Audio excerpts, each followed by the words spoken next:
Baik ini saya itu lah nomor ya. Dia mama. Dia rak nai nai nai. Unjima. Iku munci langganang ho. Ini mencam kau lah saya. Amalan bikulai. Mukhang kau ibarat belek sini udah munci bani ke. Sebab aku belek bukur mendai belek bikulai bazan kil tak kaya. Ang lanean barang tu. Yani durga ni jawab bikulai semua kan sudah yang lu sudah kamu macam mutan.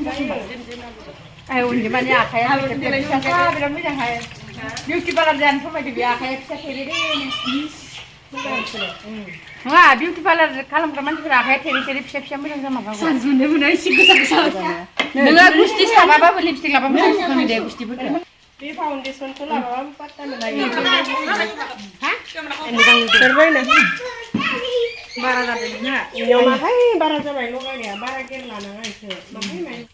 Nei बिसोर सानैया सासेया आब' सासेया बाजै आरो ओमफ्राय आंनाव product लांनो फैदों नै ओमफ्राय एसे देलायनानैबो नायबाय आरो क्रिमफोरा माबायदि एसे टेस्ट लाखाबाय बिसोरो ओमफ्राय लानानै बिराद मोजां मोनदोंनो ओमफ्राय नै दायो माखो लांगोन हुथुमनानै लाजोबबाय आरो बासिजोबनानै मारै मोननाय देलायनालाय मोजां मोनदों नै मोखाङाव एसे देलायबाय बिसोरो माइ गायनानै एसे गोसोम जादों ओंखायनो बारा बुखाङाखै उनाव गुफुर जाबा बुखांसिनगोन नै मोजां नुबाय दा जोंखिलनो जाबाय दा लांसै दा दे लांदो दे होमबा दे